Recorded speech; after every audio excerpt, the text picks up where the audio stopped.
Hello dear students, welcome on my YouTube channel Biology Definite, myself Jagdeep Singh.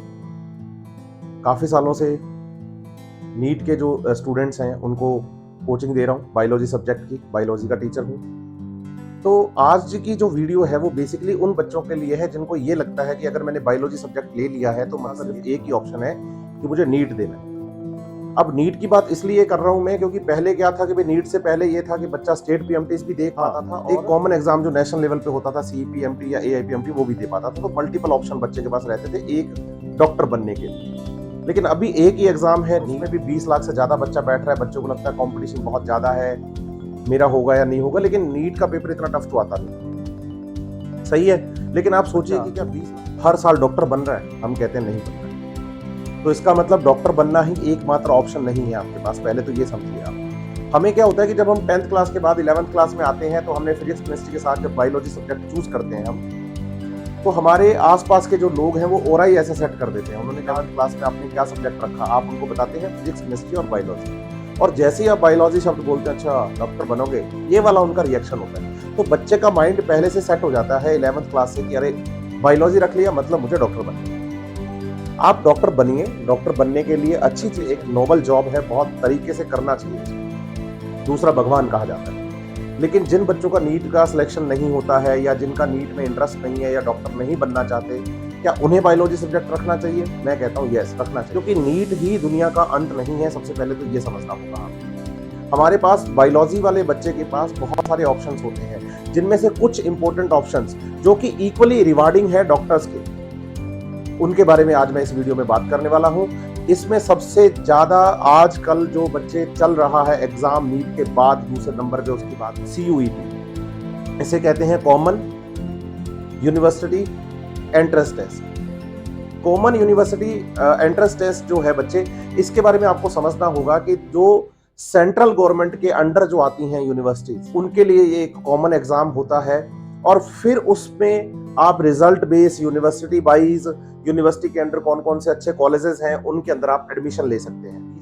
BSc BBA है ना, microbiology, आप genetics में जाना चाहते हैं, आप बायोटेक्नोलॉजी में जाना चाहते हैं, अलग अलग फील्ड्स के अंदर, अलग अलग फील्ड्स में आपको क्या मिल जाएंगे, कॉलेजेस मिल जाएंगे, यूनिवर्सिटी वाइज मिल जाएंगे। लेकिन वो जो यूनिवर्सिटीज होंगी वो सेंट्रल गवर्नमेंट के अंडर होंगी, उसमें स्टेट का कोई रोल नहीं है। आपको CUT का अगर सिलेबस जानना है, आपको अगर CUT के बारे में और जानकारी लेनी है, तो आप जाइए इसकी वेबसाइट पर। आप वेबसाइट देख रहे हैं, इस वेबसाइट को आप क्लिक करिए, आप सर्च करिए, और सर्च करना, एक्सप्लोर करना बहुत अच्छी चीज होती है।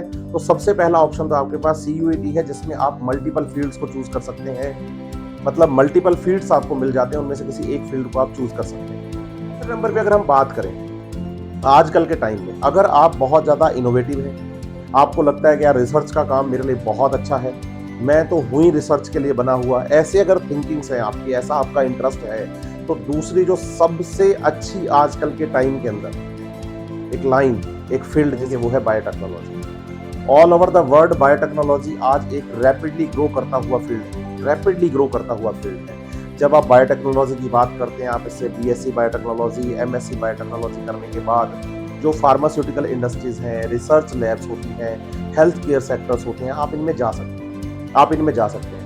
आप सर्च करके देखिए बच्चे, अगर आपको अपॉर्चुनिटीज को सर्च करना है तो कुछ ऑप्शन जैसे मैं आपको बता रहा हूँ, IISc बेंगलोर बायोटेक्नोलॉजी के लिए एक इंस्टीट्यूट है बच्चे, आप इसको सर्च करके देखिए, इसके अबाउट सेक्शन में जाइए, इनके जो मतलब क्या क्या ये करवाते हैं, क्या क्या इन्होंने आज तक बच्चों को करवाया और कहाँ तक इनके बच्चे पहुंचे, आप सर्च करिए उसको, आपको इंटरेस्ट पैदा होगा, आपको मजा आएगा कि यार केवल डॉक्टर बनना ही ऑप्शन नहीं है। आप दिल्ली यूनिवर्सिटी को सर्च करिए बायोटेक्नोलॉजी के लिए। और सबसे बढ़िया चीज है DBT, इसके बारे में लोग बहुत कम मतलब बात करते हैं। डिपार्टमेंट ऑफ बायोटेक्नोलॉजी, DBT, ये गवर्नमेंट का है, गवर्नमेंट का है डिपार्टमेंट ऑफ बायोटेक्नोलॉजी। इसमें रिसर्च के लिए पर्टिकुलर आपको फेलोशिप मिलती है, रिसर्च प्रोग्राम्स में आपको इंक्लूड किया जाता है अगर आपने बहुत अच्छे से बायोटेक्नोलॉजी की स्टडी कर रखी है। तो बायोटेक्नोलॉजी आज ऑल ओवर द वर्ल्ड एक रैपिडली ग्रो करता हुआ क्या है, बिल्कुल फील्ड है। आप इस फील्ड के बारे में भी सोच सकते हैं। कुछ नाम मैंने जो आपको बताए, आप उनको सर्च जरूर करिएगा। आप BHU को भी सकते हैं। इसके अलावा जो हम ऑप्शन बायोलॉजी और एनवायरमेंटल साइंस की बात करते हैं, देखिए माइक्रोबायोलॉजी, माइक्रोब्स के बारे में जानकारी रखना आजकल के टाइम में बहुत इंपॉर्टेंट है। आप बायोलॉजी के स्टूडेंट, आप जानते हैं बच्चे कि अगर आप अपने इकोसिस्टम को स्टेबल रखना चाहते हैं तो माइक्रो ऑर्गेनिजम्स हमारी लाइफ में बहुत इंपॉर्टेंट रोल प्ले करते हैं। तो माइक्रो बायोलॉजी में स्टडी करना भी एक आजकल के टाइम में एक रिवॉर्डिंग फील्ड है बच्चे, ये फील्ड है। आपको समझना होगा कि माइक्रो बायोलॉजी से जब आप डिग्री कंप्लीट करते हैं तो उसके बाद आप फार्मास्यूटिकल्स में, पब्लिक हेल्थ सेक्टर में, पब्लिक हेल्थ डिपार्टमेंट में, रिसर्च में, बहुत सारे ऑप्शंस में बहुत ऊपर तक जा सकते हैं। इसके अलावा अगर आप एनवायरमेंटल साइंस में करते हैं, एनवायरमेंटल साइंस में, और एनवायरमेंटल साइंटिस्ट बनते हैं तो आप गवर्नमेंट के जो प्रोग्राम्स होते हैं उनमें इन्वॉल्व हो सकते हैं। एनजीओ, जो बड़े बड़े एनजीओज हैं, या आप अपना एनजीओ कर सकते हैं, उसमें आप इन्वॉल्व हो सकते हैं। या नेशनल लेवल पे या इंटरनेशनल लेवल पर जो प्रोजेक्ट्स होते हैं एनवायरमेंट को प्रोटेक्ट करने के, उनका भी आप पार्ट बन सकते हैं। लेकिन आपको पढ़ना पड़ेगा अच्छे से, एनवायरमेंटल साइंटिस्ट बनना पड़ेगा।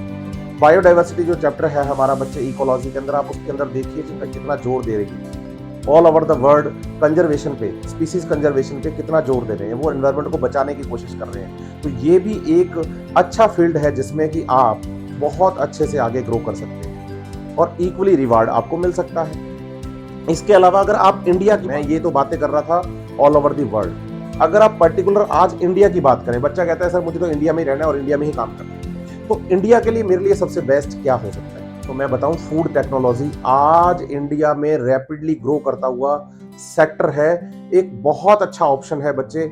अभी तक इसमें जो फूड टेक्नोलॉजी है, फूड टेक्नोलॉजी में आपको समझाऊंगा क्या है। फूड टेक्नोलॉजी अभी इंडिया में ग्रोइंग स्टेज में है, ग्रोइंग स्टेज में है।